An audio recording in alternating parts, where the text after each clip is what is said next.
morning everyone. Maglakad ako. Magpunta na ako sa work. Today is Friday. So January 5. Yes guys. So hindi naman ako nagmamadali. Usually kasi doon ako sasakay sa tram. Ay napapagod ako umakyat, di ba?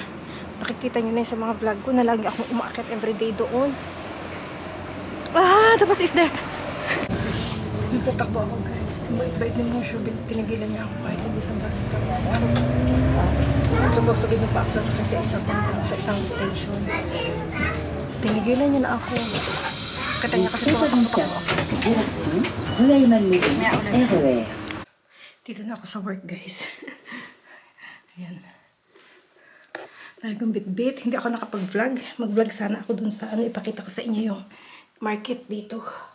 Hindi ako naka-vlog kasi ang dami kong dala-dala. Pakita ko sa inyo yung mga binili natin. Aray ko. Binilas tayo. Back to work. Hindi pa naman back to work actually. Sa Monday pa. Pero ako ay nag-market para pagdating nila. Ito yung regalo ko kayo para. Ngayon ako magbinigalo mga Ninjago.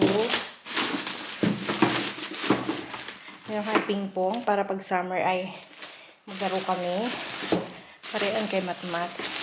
Tapos, ito ay para kay Rap-Rap. Maliit. Meron na siya actually malaking ganito. Bigyan ko siya ng maliit para pagkakain siya ba. Yan, pwede siya nito. Mag-drawing. And then, ito. Yan ako maisip na mairigalo kasi ang dami naman nilang mga laruan. Ito na lang. Mas maiba naman. So, ayan. Yan guys. And then, pakita ko sa yung mga binili namin. Binili ko pala. Nakakatawa kanina. Ang bait-bait lang sila. Kaya ako na driver ng bus.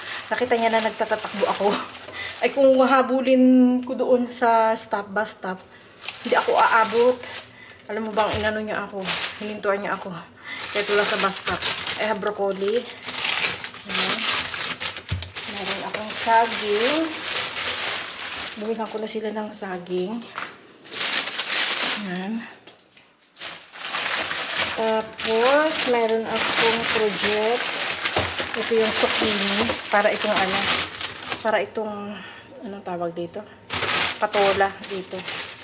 And I have carrots. Yan, carrots ko. 6 carrots. Then, magkano ba yan lahat? 13.69. Yung aking gulay. Diba? Meron akong bread. Meron ako na sila ng bread.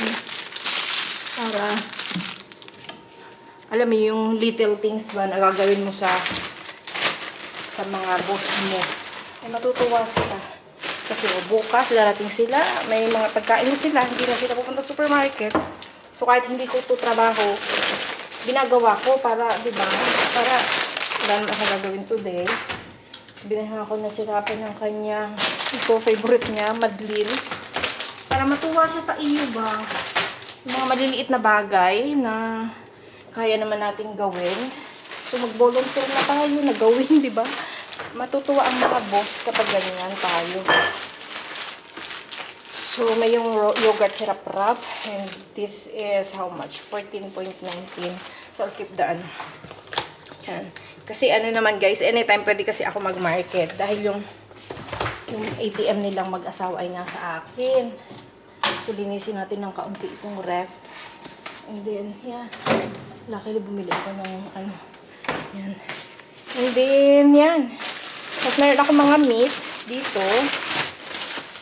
Ito. Iba to chicken. I-freezer ko yung iba. 27. Magkano na pamili ko? Nasa 30 plus 30. Around 40 euro. 4 times 6. Ang laki na din guys. Mga ano na 4,000, 3,000 plus. As egg. Ayan. Ito yung meat. Tsaka, ayan. Steak to. Steak cashew. Like this. Sa fresh butcher ako bumibili kasi. Yung press na meat shop. Ayaw nila yung mga sa supermarket. Ako, kung ako lang personal ko sa supermarket, pwede na ako. So, ayan. Ilalagay ko sa freezer. So, yun lang. Diba? Yung mga maliliit na ganito na bagay ay maa-appreciate yan ng aking mga boss. So, yun lang. And yun yung aking overlooking view. Everyday, nando si Ipen. Mamaya ipakita ko sa inyo. Bumalik ulit ako sa labas, guys. Bumalik ako sa supermarket. Nalimutan ko magbili ng potato. Wala pa ng potato syrup wrap. So, yan. Ganito ko lang siya lutuin. Ibaboil ko lang siya. Tapos, gagamit ako na rin. Hindi na ako masaksak. Ano ko siya. Imamas. Iga-grind. So, ito ipipreser ko yan. Nilunch ko na din yung ating, tawag doon? Mga plato. Ang bigat, nagkandabili ako ng water kasi yung aking potato ay 1 euro lang. Hindi naman pwedeng 1 euro lang. Dapat ay 5 euro kapag gagamitan mo ng card. So, nagkandabili ako ng water. Bigat. Freezer natin ito. Pero lalagyan ko siya ng date. Nilalagyan namin ng date, guys, bago namin ilagay sa freezer. Kasi para alam ba natin. Ayan. Ito. Lagyan natin siya ng date. Tapos, yung rep. Wala naman. Nila siguro lahat nila yung laman ito. So, linisin muna natin. Linisin ko muna bago ko siya ibalik. Para naman matuwa sila. Alam niyo yun, yung mga ganitong bagay na kahit hindi mo trabaho, maliliit na bagay na hindi naman mabigat para sa'yo. So, gawin mo na. Kaya mapapamahal ka sa mga boss mo. Kaya mahal naman ako ng mga yan. Diba?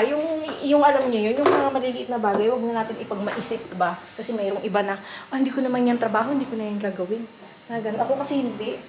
Kapag nakikita ko na nahihirapan, na kailangan nila yung help ko para mapagaan yung buhay din nila, yung nila, kasi busy sila buong maghapon na magtrabaho. So, yeah, ginagawa ko. Kaya, lab ako ng mga yan. Diba? Kasi nakikita naman niya nila yun, kung paano ka, sa kanila, kung paano mo sila i-treat, diba? Kung paano mo sila talaga na, alam mo yun, na hindi ka maisip sa mga trabaho, mamahalin ka nila. Kaya dito mahal na mahal nila ako. Mag-asawa na buong pamilya, tas lagi nilang sinasabi sa akin, we are part of the family. Ganun lagi silang mag-asawa sa akin. So, yun. Mamaya ulit, guys.